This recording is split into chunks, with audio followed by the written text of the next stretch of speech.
प्रिय दर्शकों, नमस्कार। आज मैं आपको सूर्य से पंचम भाव की जानकारी देने वाला हूं। आपकी जन्म कुंडली में सूर्य किसी भी भाव में विराजित हो, आज मैं आपको उससे 5 घर आगे क्या प्रभाव निर्मित होता है उसकी कुछ जानकारी देने वाला हूं। देखा जाए तो सूर्य काल पुरुष की जन्म जो कुंडली होती है, उस कुंडली में पंचम भाव का स्वामी होता है।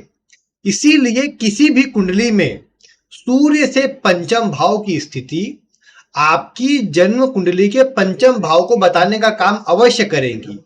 यानी सूर्य से 5वें भाव की स्थिति आपके मान सम्मान और समाज में प्रतिष्ठा को दर्शाने के अलावा आपकी संतान के लिए, आपके पूर्व जन्म के लिए अवश्य से प्रभाव दिखाती है। और एक बात यहां यह भी है कि आप ये जानते हैं कि जो सूर्य है, इसे आत्मा का कारक माना गया है। आत्म कारक माना गया है सूर्य को, वो भी नैसर्गिक रूप से। यहां जेमिनी ज्योतिष की बात मैं नहीं कर रहा, जिसमें जो अधिक डिग्री का ग्रह होता है वो आत्मकारक होता है। लेकिन यहां पर मैं नैसर्गिक रूप से जिस ग्रह को आत्मकारक माना जाता है, सूर्य को, उसकी बात कर रहा हूं।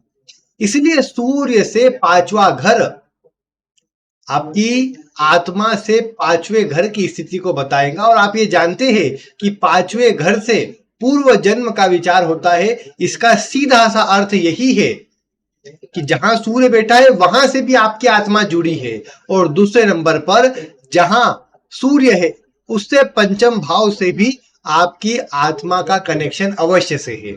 और ये अभी का कनेक्शन नहीं है, ये पूर्व जन्म का कनेक्शन है जो आपको इस जीवन में महसूस अवश्य से होगा।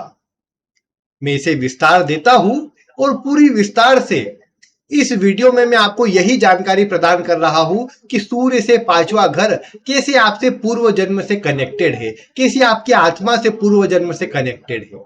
आप ये विचार अवश्य कर पाएंगे कि सूर्य से 5वां घर जो भी आएगा, उस भाव में ये आप देख पाएंगे कि उस भाव से जुड़ी बातें आपको अपनी ओर प्रभावित करेंगी। उस भाव से आप विशेष अपने आप को जुड़ा हुआ महसूस कर पाएंगे। वो भाव कोई भी हो सकता है। यहां पर मैं बता दूं आपको कि ये पहली सीरीज है इसमें, इसीलिए इसमें मैं राशि की और बैठे हुए ग्रहों की चर्चा नहीं करने वाला हूं। मैं केवल आपको सूर्य से 5वें भाव से जो भी भाव आता है, वो भाव कैसे आपसे जुड़ा हुआ है, उसकी जानकारी देने वाला हूं। आगे आने वाली वीडियो में मैं राशि की चर्चा भी करूंगा, और साथ ही साथ इसमें मैं आपको सूर्य से 5वें भाव में कोई ग्रह बैठा हो तो वो कैसे आपसे कनेक्टेड है उसकी जानकारी भी दूंगा। तो इसीलिए आप आज की वीडियो को ध्यानपूर्वक देखें, और आगे भी आप इस तरह की वीडियो देख पाए उसके लिए न केवल आप चैनल को सब्सक्राइब करें, बल्कि जो पास में आने वाला बेल आइकन है उसको भी दबा दें, जिससे आपको सभी वीडियो की नोटिफिकेशन मिल जाएंगी और आप शीघ्र ही उस वीडियो को देख पाएंगे, उस वीडियो की जानकारी को प्राप्त कर पाएंगे।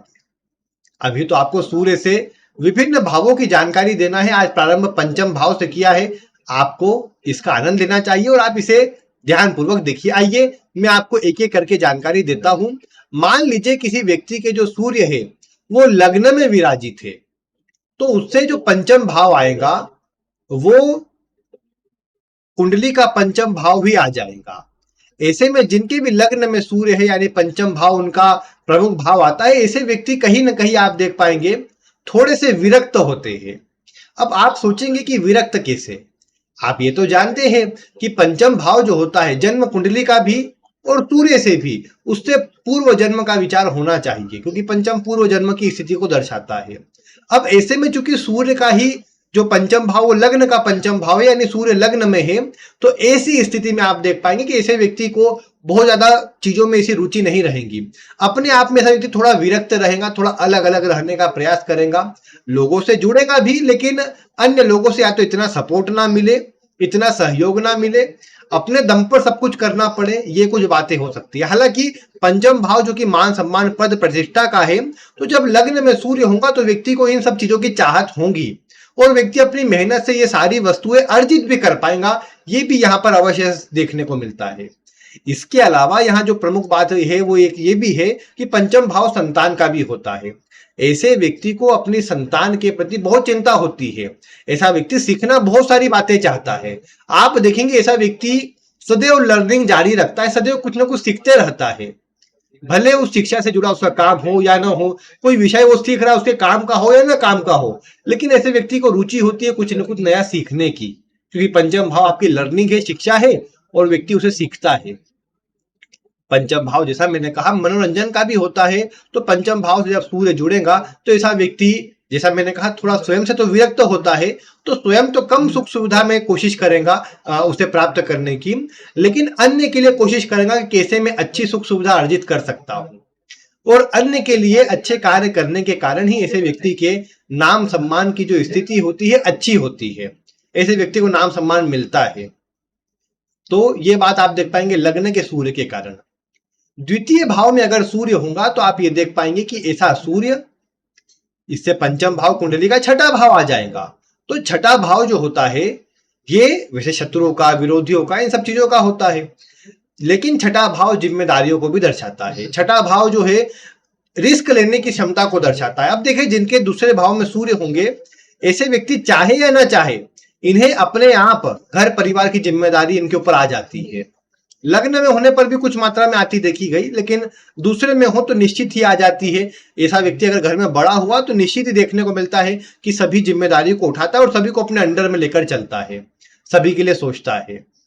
छठा भाव जो है शत्रु का, विरोधियों का होता है। तो कई बार देखने को मिला कि ऐसे व्यक्ति के विरोधी शत्रु होते हैं, उनसे ये व्यक्ति कम से कम बचकर विभिन्न चैलेंजेस का, परेशानियों का सामना करके, जो स्वयं से उत्पन्न हुई हो या अन्य ने उत्पन्न करी हो, उन सबका सामना करके व्यक्ति आगे बढ़ता है। कई बार ये देखने को मिला कि कुटुंबी जन ही व्यक्ति के शत्रु विरोधी बन जाते हैं। तो ऐसा व्यक्ति उनसे भी लड़ता है, उनसे भी लड़ता है से मतलब उन परेशानी, उनके द्वारा आने वाली परेशानियों से सामना करता है और फिर उसमें आगे बढ़ता है, जिससे अपने जीवन में कम से कम अच्छी स्थिति तो निर्मित कर ही पाता है। यह अवश्य यहाँ देख पाएंगे कि जब सूर्य कुंडली के दूसरे भाव में होगा तो ऐसा व्यक्ति, चूंकि छठे भाव की एनर्जी को ऐसा व्यक्ति अपने आप से महसूस करेगा जुड़ा हुआ, तो छठे भाव में बहुत अधिक एनर्जी है। तो ये एनर्जी व्यक्ति को कहीं ना कहीं थोड़ा स्वतंत्र कर देंगी, अपने अनुसार काम करने वाला बना देंगी। साथ ही साथ ऐसा व्यक्ति ज्यादा दूसरों के अधीन कम ही रहना चाहेगा। यह अलग बात है कि अगर ऐसा व्यक्ति कहीं भी जॉब में जुड़ता है, किसी भी क्षेत्र में जुड़ता है, तो अच्छा नाम कमा लेता है, अच्छी प्रसिद्धि हासिल कर लेता है। ये बात आप देख पाएंगे जब भी कुंडली के द्वितीय भाव पे आप सूर्य को देखते हैं। तो हाँ, ये है कि ऐसे व्यक्ति को चाहिए भी यही कि अपनी ओर से जो अन्य लोगों की सहायता कर सके, ऐसे व्यक्ति को करनी चाहिए।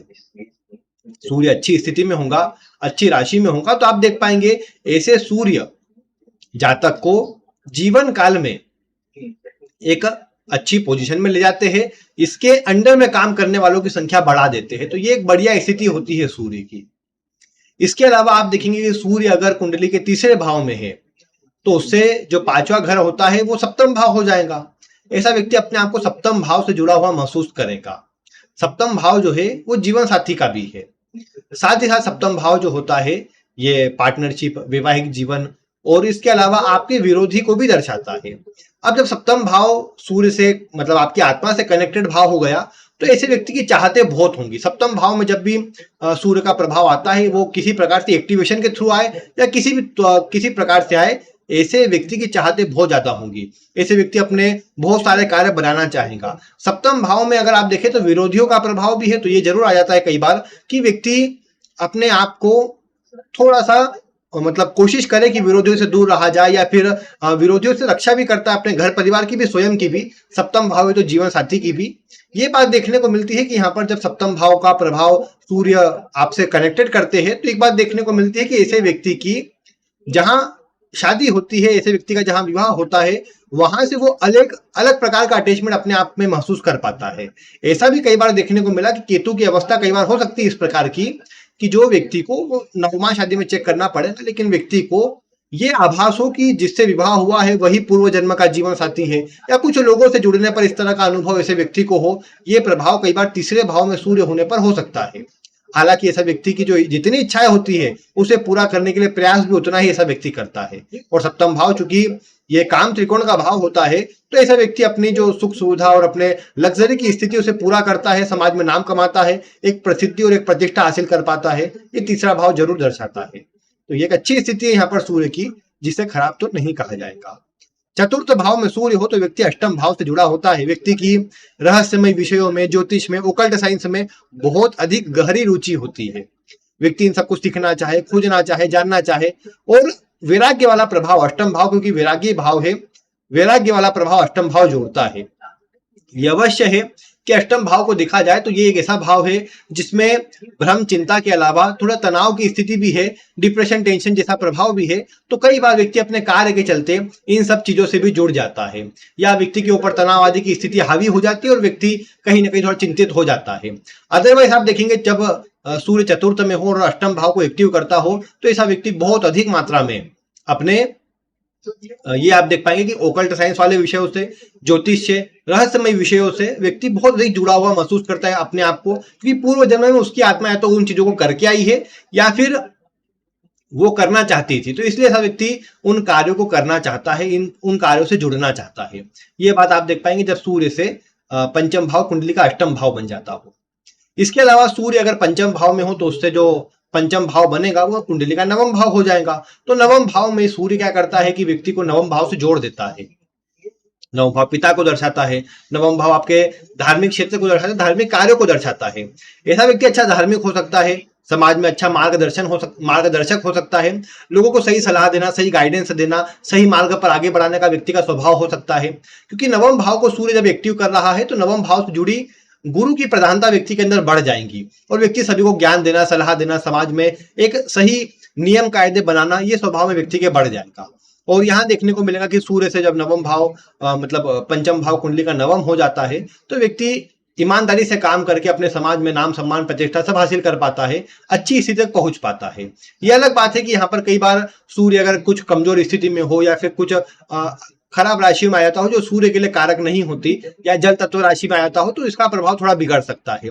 फिर ऐसे में सूर्य इतना प्रमुख कारक न होकर के वो थोड़ा कमजोर असर दे सकता है, जो कि व्यक्ति को सफलता में थोड़ी कमी लाता दिखाई दे। मतलब व्यक्ति मेहनत तो खूब करे लेकिन सम्मान या तो ना मिले या थोड़ी कमी उसमें रह जाए, ये बातें कई बार आ सकती है। बाकी व्यक्ति बहुत धार्मिक होगा, अपने धर्म के प्रति कट्टर हो, अपने धर्म को विशेष मान्यता देता हो, ये बातें आप देख सकते हैं जो कि अच्छी होती है। फिर इसके अलावा यहाँ पर देखने को मिला कि सूर्य जब कुंडली के छठे भाव में होता है तो वो दशम भाव से विशेष कनेक्टेड होता है। दशम भाव आप जानते हैं पद प्रतिष्ठा का भी है, समाज का भी है और विशेषकर राजनीति का भी है। तो राजनीति में व्यक्ति जुड़ता है, जनता से जुड़ता है, लोगों से अपने आप को कनेक्टेड महसूस करता है। इसके अलावा चतुर्थ भाव, दशम भाव जो होता है, जैसा मैंने कहा सरकारी क्षेत्रों से जुड़ा हुआ है, तो सरकारी क्षेत्रों से जुड़कर व्यक्ति काम करना चाहे या इनसे जुड़ जाए, ऐसी सब बातें आती है। सरकारी क्षेत्र से न जुड़े तो सरकारी क्षेत्रों में काम करने वाले उच्च पदस्थ अधिकारियों से जुड़ सकता है, समाज में अच्छा नाम कमा ऐसा व्यक्ति सकता है, क्योंकि उसके योग बनते हैं यहाँ पर सूर्य के दशम भाव को एक्टिव करने से। और व्यक्ति कर्मठ होता है, मेहनती होता है, अपने काम को समझ बूझ से करता है, सोच विचार कर करता है, अच्छी सफलता हासिल कर पाता है। इसके बाद अगर सप्तम भाव में सूर्य होता है तो आप देख पाएंगे कि ये सूर्य कुंडली के लाभ भाव को एक्टिव करता है। अब लाभ भाव अगर आप देखेंगे तो ये आपकी इच्छाओं का है। यहाँ भी सूर्य बहुत सारी इच्छाएं प्रदान करता है, व्यक्ति उनके लिए प्रयास भी करता है, लेकिन व्यक्ति अपने मन को स्थिर नहीं कर पाता। बार बार ऐसे व्यक्ति का मन भटकता रहता है। कई बार ऐसा व्यक्ति जो सोच लेता है वही करने का प्रयास करता है, क्योंकि लाभ भाव में जब भी सूर्य एक्टिवेट होते हैं तो ये लाभ भाव जो है ये वैसे तो ग्रुप बनाने का भाव है, लेकिन ऐसे व्यक्ति को चूंकि सूर्य का प्रभाव है तो सूर्य राजा ग्रह है, तो जब भी किसी ग्रुप के बीच में राजा आएगा तो वो अपनी अलग पहचान बनाना चाहेगा। तो इसीलिए सप्तम भाव में जब सूर्य होता है तो व्यक्ति कुछ अलग करना चाहता है, कुछ बड़ा करना चाहता है, कुछ ऐसा कार्य जो अन्य ने नहीं किया हो, ये बात कई बार आ जाती है। और जहां भी ग्रुप में जुड़ेगा तो अपनी एक अलग पहचान बना लेगा, दोस्तों के बीच में, समाज के बीच में एक अलग नाम सम्मान बनाने की स्थिति ये सूर्य व्यक्ति को प्रदान करता है। यह अवश्य बात है कि व्यक्ति कई बार थोड़ा ईगो के चलते, थोड़ा अपने मन के भटकाव के चलते लंबे समय तक लोगों से जुड़ा नहीं रह पाता, लोगों से कटता रहता है, अलग होता रहता है, ये बातें कई बार सामने आ जाती है। इसके अलावा अगर आप देखेंगे कि सूर्य कुंडली के अष्टम में है तो ये 12वें भाव से बहुत जोड़ देता है। 12वां भाव विदेश का है, व्यक्ति को बाहर जाना, दूर स्थानों पर जाना, विदेश से जुड़ना, ये मन में हो सकता है। 12वां भाव आइसोलेशन का है। आइसोलेशन मतलब एकांत प्रियता का है, तो व्यक्ति अपने आप में अकेला रहना चाहे, अपने आप में रहना चाहे, ये बातें बढ़ सकती है। या ये हो सकता है कि अन्य का सपोर्ट कम मिले इसलिए अपने आप में रहना चाहे, ये बात सामने आ सकती है। इसके अलावा सूर्य चूंकि 12वें भाव को एक्टिव कर रहा है, तो ऐसे व्यक्ति को मतलब आध्यात्मिक क्षेत्र में भी रुचि रहेगी, क्योंकि 12वां भाव जो है वैसे तो ये आध्यात्म का भाव नहीं है लेकिन मोक्ष का भाव है। तो व्यक्ति की रुचि जब इन क्षेत्र में बढ़ेगी, आध्यात्म में बढ़ेगी, तभी जाकर मोक्ष के विचार में वो जा पाएगा। हालांकि जब भी देखने को मिला कि 12वें भाव को सूर्य एक्टिव करता है या 12वें भाव से नवम में चले जाता है, तो इसी अवस्था में देखेंगे आप कि ये सूर्य यहाँ पर व्यक्ति को एक अलग पहचान बनाने के लिए प्रेरित करता है, लेकिन वो कार्य अलग होता है। ऐसे कार्य में व्यक्ति आगे कम बढ़ पाता है जो मतलब अन्य लोग करते आए हो, या तो किसी ऐसे क्षेत्र में होगा जिसमें अच्छी लेवल पर, अच्छी पोजीशन पर होगा, जो बहुत कम लोग पहुंच पाते होंगे। जैसे सरकारी कोई ऐसी नौकरी जिसमें बहुत कम लोग पहुंचते हैं, तो ऐसा व्यक्ति कोशिश करके पहुंच जाएगा, या अपने स्वयं से कुछ ऐसा काम करेगा जो अन्य नहीं करते हो, कुछ अलग ही हो, वो ऐसे किसी कार्य में आगे बढ़ जाएगा। ये बातें कई बार देखने को मिलती है। और 12वां भाव एक्टिव होता है तो खर्चे, यात्राएं, ये जीवन चलती रहती है। 12वां भाव एकांत का है, तो व्यक्ति अधिकतर एकांत प्रिय होता भी है, और रहना भी चाहिए, वो सबसे बढ़िया रहता है। और 12वां भाव जैसा मैंने कहा यहाँ पर हॉस्पिटल आदि का होता है, दान धर्म का होता है, तो व्यक्ति अगर उनसे भी जुड़ जाए, यानी दूसरों की सहायता करता रहे, तो इसके लिए बहुत अच्छा हो जाता है। ऐसा व्यक्ति फिर अपनी परेशानी से दूर हो जाता है, और जो सम्मान आदि कम मिलता है वो भी अच्छा मिलने लग जाता है। फिर अगर सूर्य नवम भाव में होगा तो लग्न इससे पंचम में आ जाएगा। लग्न पंचम में आने से व्यक्ति अपने स्वास्थ्य के प्रति, अपने प्रति थोड़ा सजग होता है, कुछ अपने लिए बड़ा करना चाहता है, कुछ स्वयं से आगे बढ़ना चाहता है, कुछ अच्छा नाम कमाना चाहता है। यहाँ पर यह बात अवश्य है कि सूर्य में एकाकीपन नहीं है। मतलब एकाकीपन से मेरा मतलब कि अपने बारे में सोचना, स्वार्थ वाला प्रभाव सूर्य में नहीं है। सूर्य सभी को साथ लेकर चलना चाहता है, क्योंकि ये ग्रहों का राजा है। वो ग्रहों का राजा कभी भी ऐसा नहीं करेगा कि वो अपने बारे में सोचे, वो सभी के बारे में सोचता है, सभी को प्रकाश देने का, सभी को अच्छा प्रभाव देने की कोशिश करता है। इसीलिए जब नवम में सूर्य होता है तो व्यक्ति को अपना मान सम्मान, पद प्रतिष्ठा सब प्रिय होती है, लेकिन उसके बाद भी व्यक्ति सभी के लिए कुछ न कुछ करने पर विचार करता है, और अपने जीवन में ईमानदारी से, अच्छे कार्यों से अपने जीवन में अच्छा नाम भी कमा पाता है, और अन्य लोगों के लिए अच्छी सहायता भी कर पाता है। हो सकता है कई बार अन्य लोगों की सहायता करने में उसे स्वयं जो मान सम्मान या तरक्की मिल पाना चाहिए, उसमें वो पीछे रह जाए, लेकिन फिर भी अच्छे कार्यों से समाज में आगे बढ़ ही जाता है। फिर दशम में सूर्य होगा तो दूसरे भाव को एक्टिव करेगा। ऐसा व्यक्ति अपने कुटुंब के लिए, अपने घर परिवार के लिए, अपने ये बोल सकते हैं कि जो घर की स्थिति उसको सुधारने के लिए बहुत प्रयास करता है। ये देखने को मिला कई बार कि जब ऐसे दशम में सूर्य हो तो व्यक्ति बहुत कमजोर अवस्था की स्थिति में जन्म लेता है, और समाज में अपने स्वयं के दम पर एक अच्छी पद प्रतिष्ठा हासिल करता है, अपने कुल खानदान का नाम रोशन करता है। ये बात दशम का सूर्य बहुत ही मजबूती के साथ दर्शाता है। ये तो आप जानते हैं दशम का सूर्य व्यक्ति को मेहनती बनाता है, कर्मठ बनाता है, अच्छा नाम सम्मान देने वाला बनाता है। बाकी दूसरे भाव से जुड़ी बातें भी व्यक्ति के साथ जुड़ जाती है, यानी व्यक्ति जिम्मेदार हो जाए, कम उम्र से जिम्मेदारी उसके हाथ में लग जाए, ये सब बातें भी आ सकती है। बाकी दूसरा भाव चूंकि आप जानते हैं कुटुंब का है मुख्यतः, तो सब कुटुंब के लिए कार्य करता है। हाँ, वाणी का भाव है तो व्यक्ति जो मन में आए वो बोल देता है, यानी थोड़ा सा मुंहफट होता है, तो थोड़ी ये बातें सामने आ सकती है। हालांकि व्यक्ति अपने दम पर समाज में, घर परिवार में अच्छा नाम तो कमा ही लेता है, अच्छा धन भी कमा लेता है। लाभ भाव का सूर्य अति विशिष्ट कारक होता है। क्यों होता है? क्योंकि इससे पांचवा भाव जो है वो कुंडली का तीसरा भाव है। अब तीसरे भाव को आप विचार कीजिए कि तीसरा भाव जो होता है पराक्रम का, मेहनत का होता है। अब सूर्य की एक ऐसी अवस्था जो व्यक्ति को पूर्व जन्म से मेहनत करने के लिए प्रेरित करती आई हो, और ऐसा व्यक्ति अगर मेहनत से जुड़ जाता हो तो फिर तो कहने की बात ही नहीं, अच्छी सफलता हासिल कर पाता है। इसीलिए जब मैंने पिछली वीडियो आपको दी थी तो उसमें कहा था कि सूर्य लाभ में हो तो व्यक्ति को मेहनत से पीछे नहीं हटना चाहिए, क्योंकि सूर्य से पंचम भाव जो है वो आपकी तीसरे भाव में आया है, तो आपकी मेहनत से, आपके पराक्रम से आपको जीवन में सफलता मिलेगी। ऐसा सूर्य व्यक्ति को बहुत मजबूत बनाता है, समाज में प्रतिष्ठा भी देता है। तीसरा भाव है तो यात्राएं कराता है, बहुत यात्राएं करवाता है, लेकिन जीवन काल में एक अच्छी प्रसिद्धि, अच्छी प्रतिष्ठा और समाज के उच्च वर्गीय लोगों में अच्छा नाम ऐसे व्यक्ति का हो जाता है। कई बार तो ऐसा व्यक्ति स्वयं भी समाज के उच्च वर्गीय लोगों में प्रतिष्ठित हो जाता है, या वहीं पर जाकर मतलब उन्हीं के बीच में व्यक्ति का नाम भी आ जाता है। इतना व्यक्ति को धन या सुख सुविधा ये सूर्य प्रदान कर देता है। तो इसीलिए हाँ, बस इसमें यही प्रमुख रहेगा कि चूंकि तीसरा भाव जो है वो आपसे कनेक्टेड है, आपकी आत्मा से कनेक्टेड है, तो आपको उससे जुड़ना आवश्यक है। कि आप उससे जुड़ेंगे तो सूर्य एक्टिव हो जाएगा। सूर्य एक्टिव होगा तो आप अपने मन से प्रसन्न रहेंगे, मतलब मन से तो नहीं, आत्मा से प्रसन्न रहेंगे, और अपनी आत्मा से प्रसन्न रहेंगे तो जीवन में सब कुछ सुख आपको मिल जाएंगे। ये बात प्रमुखता वाली है। तो इसलिए आपको तीसरे भाव से अपने छोटे भाई बहनों से, अपने पड़ोसियों से, अपने आसपास के लोगों से कनेक्टेड रहना चाहिए, उनसे जुड़कर रहना चाहिए, उनकी सहायता करनी चाहिए और मेहनत करना चाहिए, आपको सफलता अच्छी मिल पाएगी। इसके अलावा सूर्य 12वें भाव में हो तो ये कमजोर क्यों कहा गया? क्योंकि देखिए 12वें का सूर्य आपको चाहेगा आप बाहर जाए, और लेकिन ये कनेक्टेड किससे है? चतुर्थ भाव से। अब देखिए चतुर्थ भाव से सूर्य कनेक्टेड है, आपकी आत्मा कनेक्टेड है। आप चाहेंगे, मतलब एक तरफ आपकी आत्मा चाहती है कि आप घर पर ही रहे, घर के पास में रहे, दूर ना जाए, और आपका मन कहता है कि नहीं मुझे दूर जाना चाहिए, मुझे सफलता कहीं बाहर जाने पर मिलेगी। अब दोनों ही अवस्था में ये सूर्य की कमजोर अवस्था है, आपके मन को चिंतित करती है, थोड़ा कंफ्यूजन में डालती है। कई बार देखने को मिला व्यक्ति बाहर जाता है, फिर कुछ वर्ष में वापस आ जाता है, फिर बाहर जाता है, फिर वापस आ जाता है, तो ये अप डाउन चला करता है। इसीलिए मैंने कहा था ये यात्राएं बहुत करवाता है। तो यात्रा इसीलिए करवाता है क्योंकि एक उतार चढ़ाव वाला जीवन कई बार प्रदान कर देता है ये। और उसमें कमी ये भी रहती है कि व्यक्ति चतुर्थ भाव जो है मन है, माता है, तो कई बार माता से संबंध खराब कर लेता है, माता की कम सुनता है। अगर आप माता की अच्छी बात सुनते हैं, सभी बातों को ध्यान रखते हैं, तो जीवन में सफलता अवश्य मिलेगी। पिता के लिए बोल सकते हैं, सूर्य पिता कारक है, पिता से भी अगर आप तालमेल अच्छे रखें, माता पिता दोनों के तालमेल अच्छे रखते हैं आप अगर, तो आप देखेंगे कि जीवन में आपको ये सूर्य के चलते सम्मान भी मिलेगा, तरक्की मिलेगी, और आप फिर कहीं भी रहे स्थिरता मिलेगी।